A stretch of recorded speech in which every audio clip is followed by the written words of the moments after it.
Coucou tout le monde, j'espère que vous allez bien. Aujourd'hui on se retrouve dans une nouvelle vidéo. Donc je préviens dès le début, il n'est pas encore 8 h du matin, je viens à Martinique, donc il y a des coqs qui chantent. Mon voisin a remis sa musique, donc cette fois c'est pas un mix. Donc pour celles qui dansaient sur le background de la vidéo, pas cette fois, désolée. Et plus loin, il y a quelqu'un qui coupe son gazon. Je suis vraiment désolée, mais je ne pouvais pas filmer à un autre moment dans la mesure où on est vendredi matin. Je vais pas tarder à partir au boulot et ma vidéo de demain n'est toujours pas filmée. Aujourd'hui, comme vous avez pu le voir dans le titre, on va parler de la drépanocytose.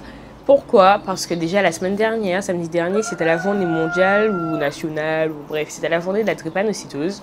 Et que j'estime qu'en tant que noir, c'est important pour nous de savoir ce qu'il en est et de pouvoir s'y préparer, étant donné que nous sommes prédisposés, enfin, nous ne sommes pas prédisposés à être atteints de la drépanocytose, mais nos communautés en fait sont plus touchées initialement par cette maladie.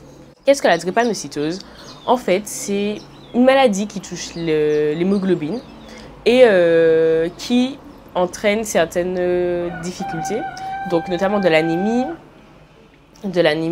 une mauvaise circulation sanguine, une sensibilité accrue aux infections, entre autres. Et voilà, et en fait, c'est une maladie qui touche principalement les Africains, les Antillais, enfin les communautés qui vivent dans des pays chauds. Pourquoi? Parce que lorsqu'on est porteur d'un seul gène de la drépanocytose, je vais vous expliquer après, ça nous confère une résistance accrue au paludisme en fait, qui est une maladie principalement présente dans les pays chauds. Donc c'est quoi cette histoire? Je vais tuer ce coq. C'est quoi cette histoire d'un ou deux gènes? En fait, pour être diagnostiqué drépanocytaire, il faut être SS. Donc en fait, si vous avez fait S, parce que je crois qu'on voit ça en première, donc ouais, si vous avez fait S, vous savez que donc on a deux gènes, enfin il y a des allèles, tout ça. Et donc lorsqu'on est porteur et lorsqu'on est une personne saine, on va dire, on est AA. Si je ne me trompe pas, si je me souviens bien de mes cours. Et lorsqu'on est en fait porteur de la drépanocytose, juste porteur, on devient AS. Et lorsqu'on est drépanocytaire, du coup, on est SS. Pourquoi AS, SS? Parce qu'en fait, ce sont des gènes qui sont transmis par les parents. Donc, par exemple, si, comme moi, vous avez un parent drépanocytaire et l'autre non, vous avez une chance d'être AS ou d'être AA, étant donné que ce parent-là même, sauf s'il est drépanocytaire, a deux gènes, a un gène A, un gène S. Est-ce que vous comprenez? Du coup, si vous avez deux parents porteurs du gène de la drépanocytose, vous pouvez à ce moment-là devenir SS et être drépanocytaire ou aussi être porteur sain. Et si vos deux parents sont drépanocytaires, donc déjà, a priori, on leur aurait dit de ne pas faire d'enfants ensemble, à ce moment-là, vous serez forcément SS vu que vos deux parents même sont porteurs. C'est la maladie la plus répandue dans le monde, étant donné que 5 millions de personnes sont atteintes de la drépanocytose.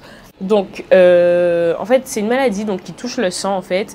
Et vu que ça touche les globules rouges, ça entraîne une mauvaise circulation de l'oxygène dans le corps, tout simplement. Ce qui veut dire que vous êtes sous-oxygéné, quoi. En fait, vu que vous aurez moins de globules rouges, les globules rouges vont moins bien circuler dans votre corps. Enfin, il y en aura moins qui circuleront dans votre corps et du coup moins d'oxygène qui arriveront à vos organes. Ce qui fait que c'est un petit peu compliqué. Anyway, donc comment j'ai appris que j'étais AS? Alors, j'ai appris que j'étais AS giga tard, je crois que j'étais en terminale, en première ou en terminale. Je sais que j'avais déjà vu ce cours, mais je l'ai appris quand même super tard. Donc, lorsque j'ai reçu la feuille de mes analyses, parce que c'est après avoir fait un bilan complet, quand j'ai vu le AS, j'ai compris tout de suite, puisque c'est quelque chose que j'avais déjà vu à l'école. Je ne sais pas si vous le savez, mais j'ai fait un bac S. Et donc j'ai directement appelé ma maman en lui disant « Wesh, pourquoi je ne suis pas au courant que je suis porteuse de la drépanocytaire ?» Donc de là, elle-même a été super surprise, puisqu'elle ne le savait pas. Elle ne le savait pas, et pour la petite anecdote, jusqu'à maintenant, on ne sait pas lequel de mes parents m'a transmis le gène, étant donné que les deux pensent ne pas être porteurs, sauf qu'ils le sont forcément, sauf si mes parents ne sont pas mes parents. Voilà. On a aussi pensé que du coup j'avais été échangée à la naissance, tout ça. Bref, c'est un peu compliqué. Mais je ressemble trop à mon papa pour ça. Dieu merci. Donc voilà, c'est en recevant en fait un bilan d'analyse qui stipulait que j'étais à S, voilà, que j'ai appris que j'étais porteuse. Du coup, ça m'a rassurée dans un certain sens parce que ça a expliqué pas mal de mots dont je suis atteinte. C'est-à-dire que je peux être très facilement essoufflée. Je suis anémique. Je suis anémique, enfin pas en permanence, mais parfois j'ai des pics de carence. Voilà. Donc ça m'arrive d'être anémiée. Je suis aussi atteinte de mauvaise circulation sanguine. Si vous me connaissez ou quoi, vous savez que je peux avoir les mains extrêmement froides, genre, et limite blanches, enfin, comme si, là ça va, enfin, c'est une couleur de main normale, mais parfois j'ai pas de sang dans les mains. Enfin, voilà. Plein de trucs qui, en fait, sont à cause du fait que je sois AS. Et en soi, bon, je vis avec, hein, j'ai toujours vécu avec, donc apprendre que j'étais AS à, je sais pas, 17 ans, c'était pas, ça n'a pas bouleversé ma vie. Peut-être que si je l'avais appris plus tôt, peut-être que des choses auraient été mises en place, mais voilà. Par contre, pour les personnes drépanocytaires, des drépanocytaires, c'est plus compliqué étant donné que, voilà, comme je vous ai dit, c'est une maladie qui touche l'hémoglobine. Et du coup, ce sont des personnes qui peuvent être... le coq me fait craquer. Ce sont des personnes qui peuvent être amenées à devoir subir des perfusions de sang, du coup, assez régulièrement. Enfin voilà, du coup c'est aussi pour ça que c'est important de donner son sang, parce que il y a des gens qui peuvent mourir parce que leur sang n'aura pas été renouvelé et qui n'auront du coup pas assez d'hémoglobine et notamment de globules rouges pour oxygéner leur corps et pour peu qu'ils ne fassent pas leur transplantation. C'est comme ça qu'on dit, c'est transplantation pour qu'on donne du sang. Bref, ils peuvent mourir parce que leur corps sera sous-oxygéné, quoi. C'est chaud. Et je pense que c'est aussi pour ça, par rapport au fait que je sais que le don du sang a pu déjà sauver des membres de ma famille, que c'est quelque chose qui est très important pour moi. Si vous me suivez sur Snapchat ou sur Instagram, enfin à chaque fois que je vais donner mon sang, d'ailleurs il y a longtemps que je ne l'ai pas fait, j'incite à le faire parce que j'estime que c'est super important. On a je ne sais pas combien de litres de sang dans notre corps, on peut très bien le partager un minimum. On peut très bien le partager.